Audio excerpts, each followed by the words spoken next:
Abraham Haran में रहता था।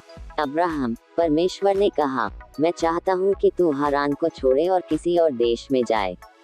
परमेश्वर ने अब्राहम को यह नहीं बताया कि हारान कहाँ पर था। मुझ पर भरोसा कर, परमेश्वर ने कहा। ये कर, परमेश्वर ने कहा, और तेरी संतान एक बड़ी जाति बन जाएगी। कैसे? अब्राहम को आश्चर्य हुआ। उसकी पत्नी सारा बच्चे पैदा करने के लिए बहुत बूढ़ी थी। मुझ पर भरोसा कर, परमेश्वर ने कहा। जहाँ मैं कहता हूँ वहाँ जा, परमेश्वर ने कहा, और तेरी संतान जितने आकाश में तारे हैं उससे ज्यादा होगी। वह पूरे संसार के लिए आशीष होंगे। मुझ पर भरोसा कर। अब्राहम ने परमेश्वर पर भरोसा किया। उसने सारा, उसके भतीजे, लूत और सब कुछ जो उसका था उसे लिया। वह वहां गया जहां परमेश्वर ने उसे जाने के लिए कहा था।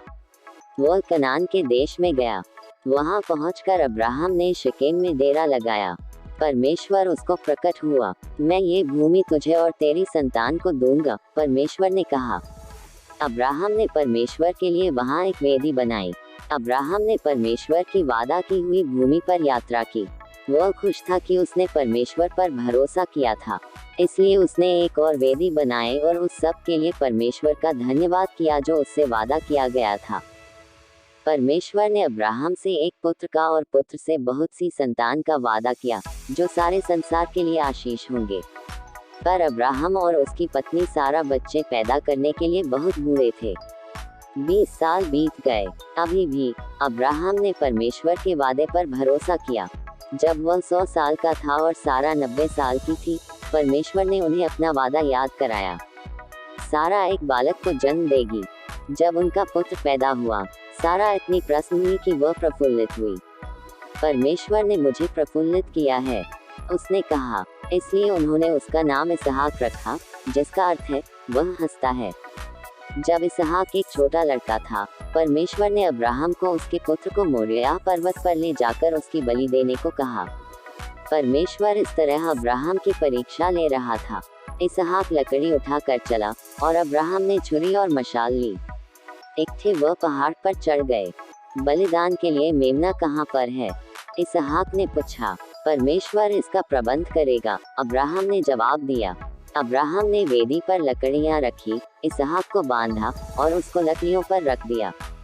जैसे ही उसने इसहाक को मारने के लिए छुरी उठाई, एक स्वर्गदूत ने उसको नाम लेकर आवाज लगाई, अब्राहम, लड़के को मत मार। स्वर्गदूत ने कहा, परमेश्वर जानता है कि तू उसके वादे पर भरोसा करता है। उधर झाड़ियों में देख, एक मेढ़ा अपने सींगों से झाड़ियों में फंसा हुआ है। इसके बदले उसे बलिदान कर। इस तरह अब्राहम ने उसके पुत्र की बजाय मेढ़े को बलिदान किया। उसने उस स्थान को यहोवा यिरे, परमेश्वर प्रबंध करेगा, रखा, क्योंकि परमेश्वर ने बलिदान का प्रबंध किया था। ठीक जैसा कि परमेश्वर ने कहा था, उसका वादा सच्चा हुआ। याकूब के 12 पुत्र थे, पर वह अपने पुत्र यूसुफ को सबसे ज्यादा प्रेम करता था। उसने यूसुफ को एक विशेष चमकीले रंग का कोट अंगरखा दिया। यूसुफ के भाई उससे ईर्ष्या करते थे। उन्होंने उससे नफरत की। यूसुफ ने विशेष स्वप्न भी देखे। मेरे स्वप्न में हम खेत में पूले बांध रहे थे, उसने कहा, और तुम्हारे पूलों ने मेरे पूले को दंडवत किया। यूसुफ के भाइयों ने उससे और भी ज्यादा नफरत की। यूसुफ ने एक और स्वप्न देखा। सूर्य, चंद्रमा और 11 तारे मुझे दंडवत कर रहे थे।